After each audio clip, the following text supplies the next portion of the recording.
Even as we were shocked by and condemned the abominations of the brutal massacres of nearly 1,200 Israelis on October 7th, we and most of the world's nations stand horrified by what is widely understood as the IDF's genocidal assault against civilians in Gaza and by the escalating settler violence and land seizures in the West Bank. An estimated 23,000 Gazans, the vast majority of them children and women, have been killed in Gaza. That's roughly 20 times the number of Israelis killed in October. If we translate that proportionately into U.S. numbers, it's the equivalent of more than 3 million U.S. people. 70% of Gazan homes have been destroyed, with 85% of Gazans displaced. The UN humanitarian chief describes Gaza as uninhabitable, with water, food, and fuel still in desperately short supply, and hospitals no longer functioning. Hundreds of thousands of people face death from famine, thirst, disease, and lack of medical care. Yet the war goes on, even as the IDF broadcasts that it is moving into a new and more surgical phase of the war. It threatens that massive bombings may continue. Prime Minister Netanyahu pledges that the war will continue for 9 months to a year. And powerful currents in his government, the Netanyahu government, are pressing to ethnically cleanse Gaza's 2 million people, another Nakba. And as we see from the Hezbollah-Israeli exchanges along the border with Lebanon, bombings in Syria and Lebanon, targeted assassinations in Lebanon and Iraq, and the Houthi attacks in the Red Sea, the danger remains that the war could explode into a regional cataclysm. President Biden's embrace of Prime Minister Netanyahu and massive U.S. weapons transfers to Israel have made what appears to be a genocide possible. It is also having broader and longer-term international ramifications. The U.S., as we see in UN votes, is increasingly isolated, accelerating the relative decline of the U.S. Western Empire and the emergence of a still very fluid and thus uncertain and dangerous multipolar world system. There is also the tragic domestic fallout here in the U.S. In 1948, Hannah Arendt, the German Jewish refugee philosopher, herself a non-state Zionist, warned that, justified or not, Jews around the world would be judged by how Israelis treated their Arab neighbors. The savaging of Gaza now compounds apartheid Israel as a pariah nation, as well as the historic currents of anti-Semitism. The aggressive distraction defense practiced by Israel and the functional alliance between U.S. apologists for Israeli apartheid and the hard right in Congress, in our universities, and elsewhere, is hastening the war on truth and what remains of the foundations of U.S. democracy. These are very hard times. The need for a ceasefire and a credible process toward a just Israeli-Palestinian and Middle East peace are urgent necessities. My hope is that this evening's webinar will provide the historical background and current analyses that will add to pressure to end the killing and the apartheid, and toward a peace that respects the dignity and rights of both Palestinians and Israelis. We will start with Irene. And Irene, let me ask you, a lot of people have not been following developments in the Middle East and are coming new to the crisis. So if you could kind of lay out, I hate to say it quickly, how we got here, kind of a quick review of history, beginning with the origins of the conflict.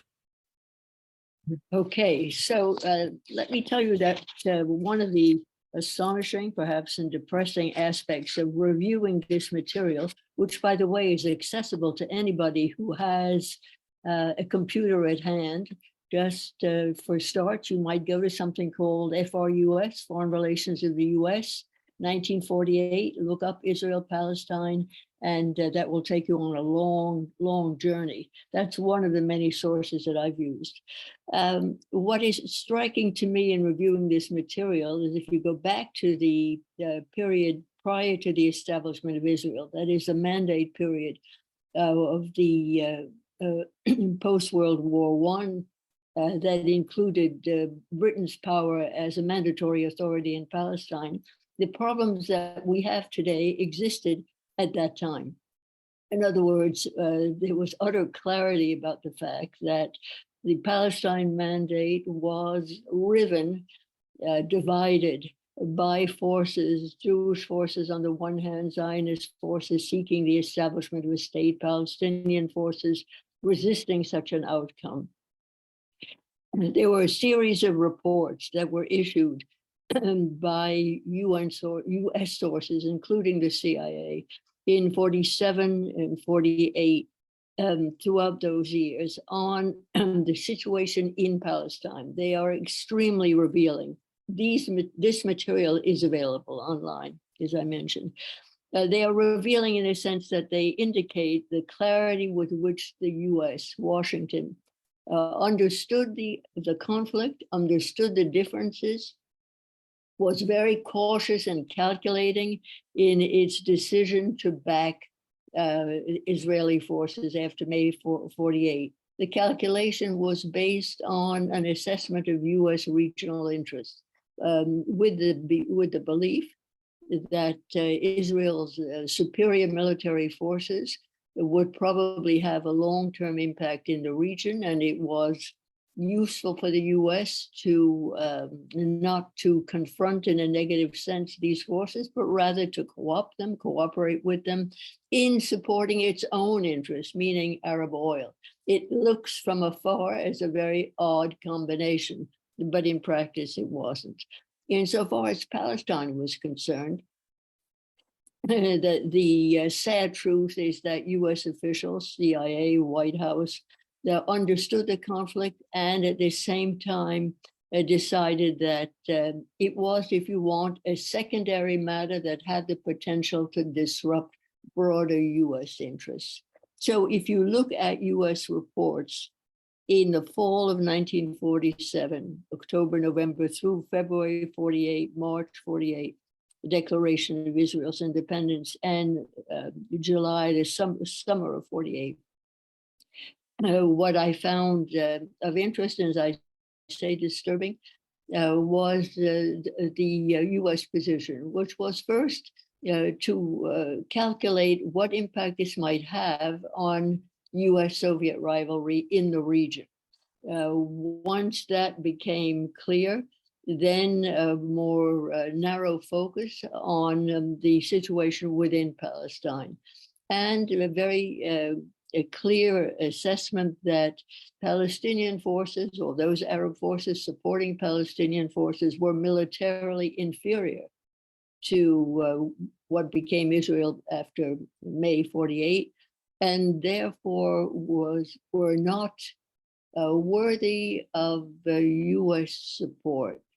There were differences in the US government. That is to say, if you look at Department of State, CIA, Department of Defense, there was by no means total unanimity, but there was total clarity about what was going on, about the forces involved, and about the possible consequences. Ultimately, the decision of what to be done was based on the impact that Palestine would have on US regional interests, meaning US support for the oil producing states. That perhaps is the general conclusion that this material leads to. Now, there was a very clear view also that moves to partition Palestine were vehemently opposed in the Arab world, supported within Jewish circles in Palestine, but with some questions, and that partition was nonetheless the probable and the most favorable outcome that the US could expect from the situation in Palestine. So the CIA reports on the consequences of Palestine for November 47, February 48, yield a view of the Palestine problem not different from what we are looking at today. Let me put this material aside for a moment and point to something very different. And that is to say, media report of the Palestine situation in this period. I came across a copy of The Nation magazine, which I'm sure all of you know, called The Palestine Problem and Proposals for Its Solution, date in November, I'm sorry, May 1947. The title is the Palestine problem, but there is not one mention of Palestinians in the discussion of the Palestine problem. The Palestine problem is viewed in the context of World War II and the situation of European Jewry after that period. The proposals for its solution involve support for the creation of a Jewish state in Palestine. And there is an abridged version of a memorandum that was presented by this particular group to the General Assembly of the United Nations. The group involved the editor of the Nation Associates. That also is available online. What does this leave us with? What did it leave me with? The realization that 47 was not an enlightened period in terms of understanding Palestine and its consequences with respect to partition and its internal problems. Asaf, among other things, you've been looking at what's been happening in the Arab media, recent polling, and when we were talking before, you indicated something potentially quite interesting coming out of Saudi Arabia. If you could kind of share those with us, that would be wonderful. Okay, thanks, Joe. Joe this morning drew my attention to an article that appeared in the New York Times that this is in relation to the meeting between Anthony Blinken and MBS, the de facto ruler in Saudi Arabia. And the question that came from Joe is to what extent that article is reflecting things that are really happening in the Arab countries. So he was asking me to go and read things in Arabic in the press and see to what extent what is reported in the New York Times correspond to what I could read in the Arabic press. What is in the New York Times? Yes, it is reproduced in the Saudi press, the Gulf press, and some of the London-based newspapers. They report typically the diplomatic language, and it sounds as if everybody is in harmony between the U.S. and the Arab oligarch. But what is missing, I think, is that when you read the opinion pages in these newspapers, you get a different feeling. Okay, they don't say everything they could say. I mean, if you say exactly what you think say, in Egypt or Saudi Arabia, it's risky. You may end up in prison, so you have to be careful. But nevertheless, there's a sense that the mood among the public, the people who speak up, is a bit different from what is being said in the press conferences when Blinken was there and MBS was there. What I've done after getting the message from Joe earlier this morning is that I went to look for some of the polls that are in Arabic. And some are very good. I mean, there's one person that by the name of Khalil Shikaki, who works out of Ramallah in the West Bank. He's very good in collecting the information, in polling people and finding out, asking different questions. Earlier this afternoon, I looked up, there's in Doha, in Qatar, there is an institute that collects information, and they have just published today, a long report on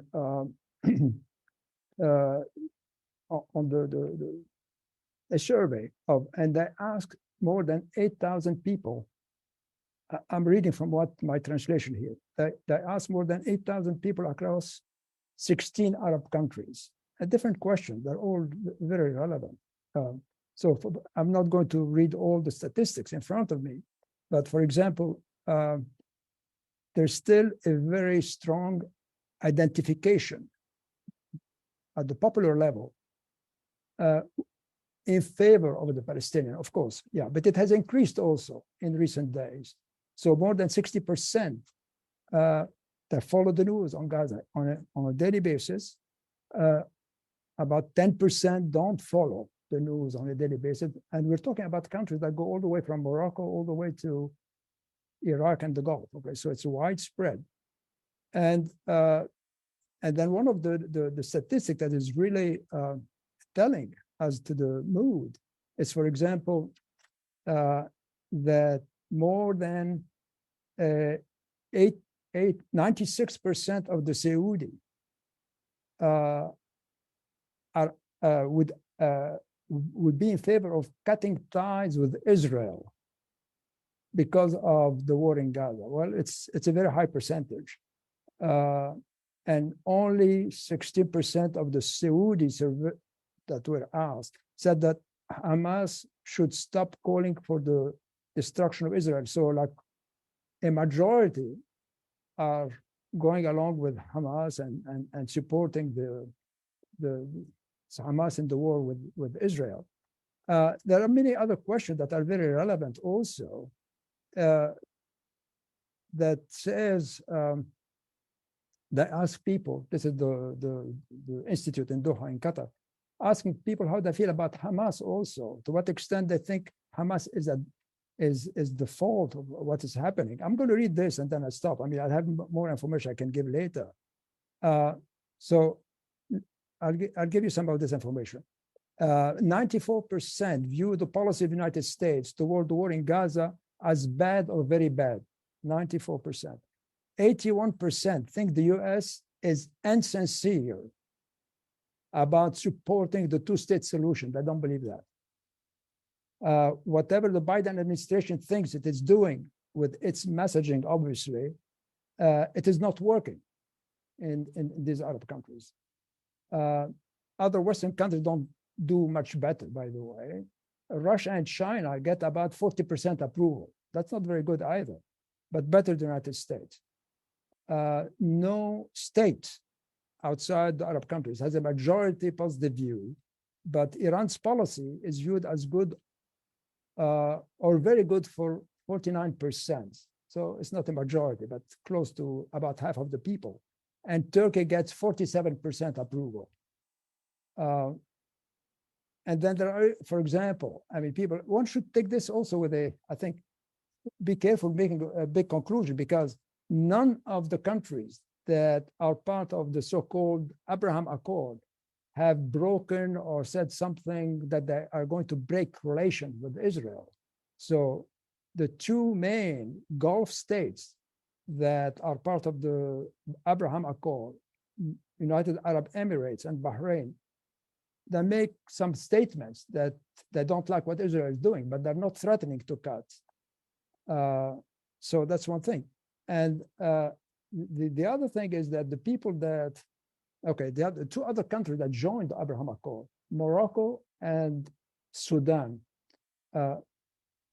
haven't said anything publicly either on that. So what I see in this is that at the level of the ruling classes and the oligarchs, I mean, they are trying to say what Blinken and Biden would like to hear from them, and they do certain things to accommodate the public opinion, but the public opinion is not coming through in the West.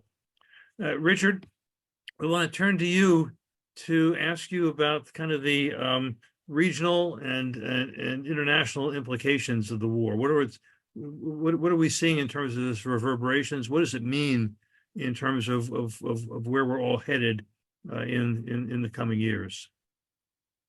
Well, one interesting way of responding, Joe, would be to recall Samuel Huntington's 1993 article, The Clash of Civilizations, which ends with the provocative phrase, the West against the rest.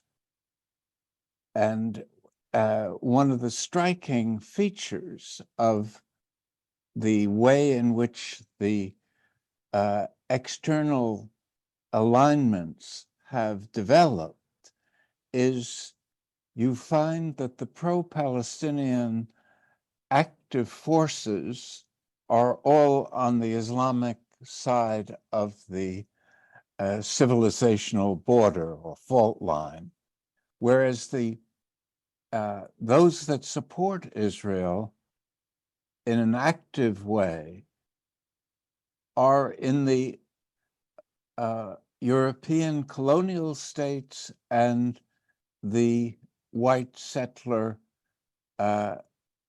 colonial states, of which the United States is the leading one. And the originality of this situation is quite extraordinary because it is the states supporting Israel that have tried to occupy the high moral and legal ground in international political life and have chastised and criticized others for failing to be sensitive to the obligations of international law, of UN Charter, and so on. So you have a situation that has never existed before in relation to what increasingly seems a transparent example of severe genocide.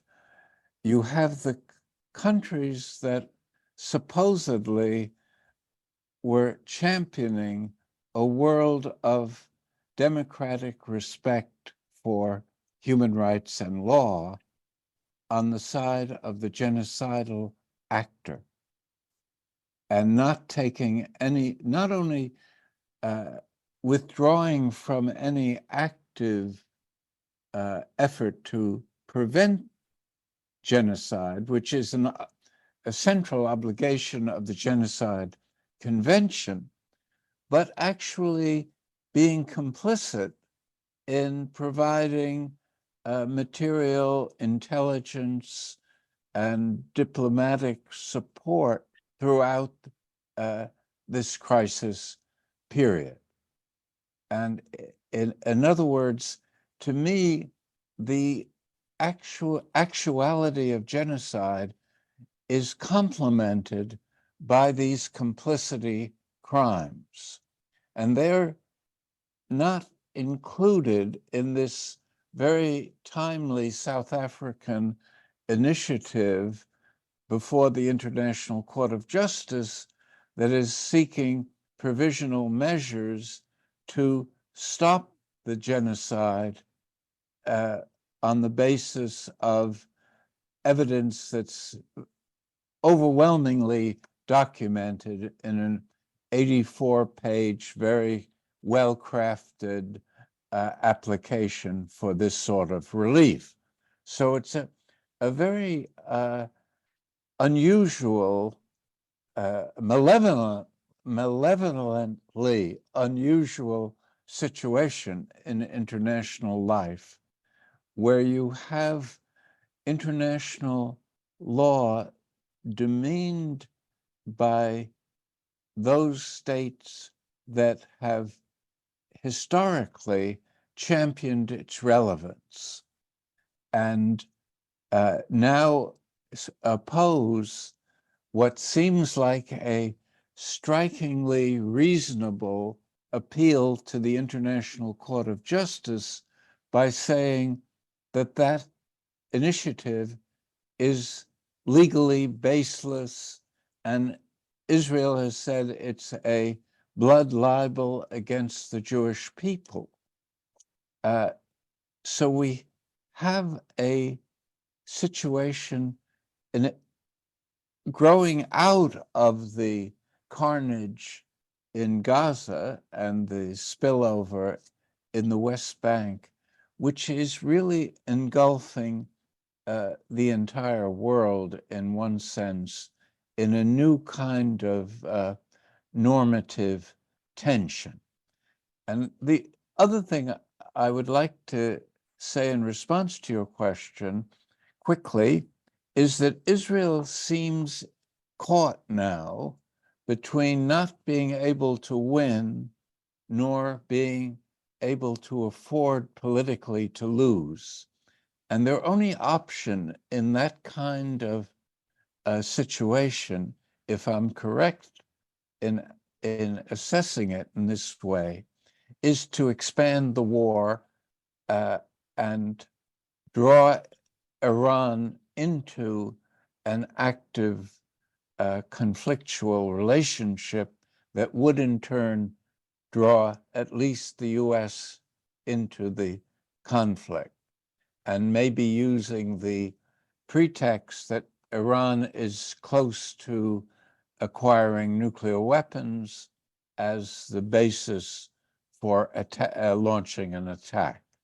So it's a very precarious situation, which has no logical, plausible way of ending at this point, and has been horrifying up to this stage.